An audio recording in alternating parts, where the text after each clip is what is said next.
the infamous Church of Bones. It looks like the altar for some occult ritual or satanic rite, but actually it's what's called an ossuary.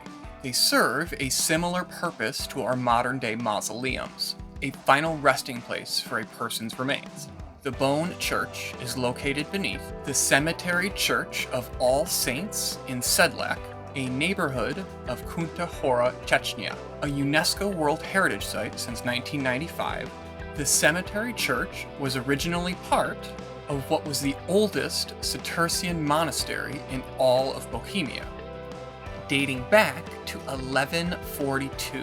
The Cistercians are a Catholic religious order of monks and nuns formed all the way back in the year 1098, sometimes referred to as the White Monks, in reference to the white cowl they wear over their habits. Almost 900 years later, this monument has become one of the most popular attractions in all of the Czech Republic and houses the bones of nearly 70,000 individuals.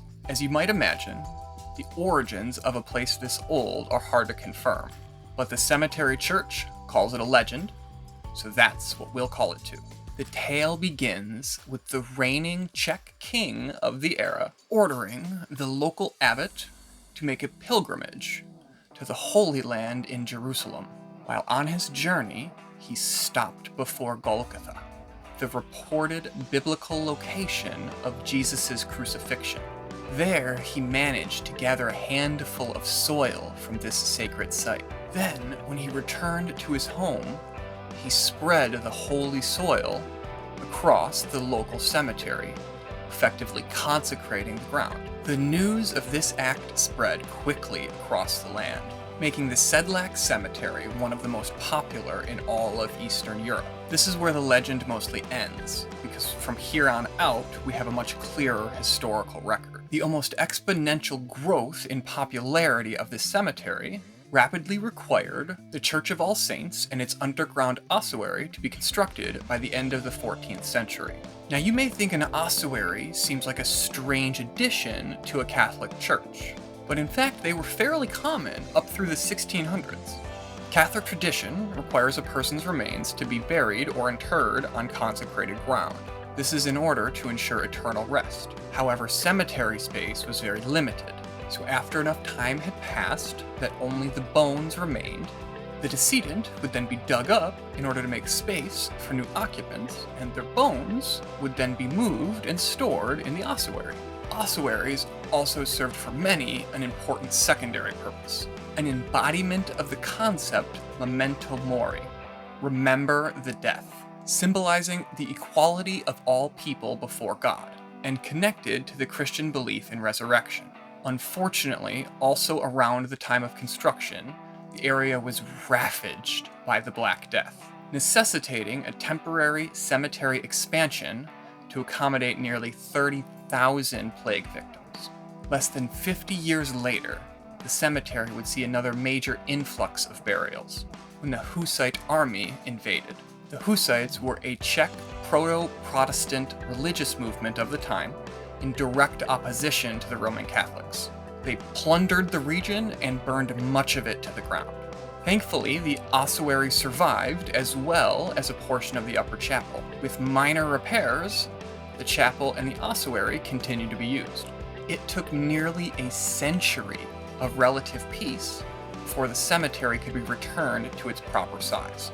When this happened, the church found itself with upwards of 40,000 sets of bones, and they all needed proper care and storage. It's said another local legend got its start right about then.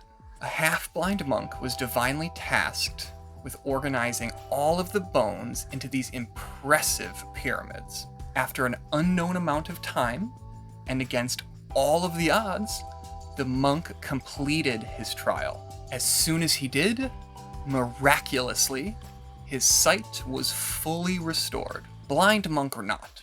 It's assumed this is when the primary skeletal decoration began.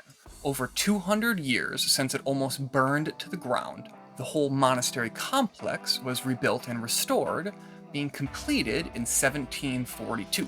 This enormous undertaking was entrusted to to a man named Jean Blaise Satini Akiel, who styled everything in the Baroque Gothic style of the time. The rejuvenation, unfortunately, didn't do the white monks very much good, because in 1783, the Holy Roman Emperor and sole monarch to the Habsburg dynasty, Joseph II, abolished the monastery. The Habsburg ruled the area of Austria-Hungary till about 1918. Joseph II then sold the property off to the Schwarzenberg family of Chateau Orlik, the former Czech royal castle. They are the main reason the Sedlak ossuary was preserved and maintained for us to appreciate today. Late into the 19th century, the Schwarzenberg family wanted to make the place into more of an attraction. At this time, Romanticism had become all the rage across Europe. Part of this style was a sense of the macabre. The family fully endorsed this when they had the ossuary renewed and extended. They hired the relatively unknown Italian artist Francesca Rint to accomplish their vision. It's Rint that we can credit some of the more iconic displays, including this haunting chandelier, which happens to contain at least one of each bone of the human body. To help place the restoration on your internal historical timeline, within 5 years of Rint completing his work, Thomas Edison invented the phonograph. So it's still surprisingly recent.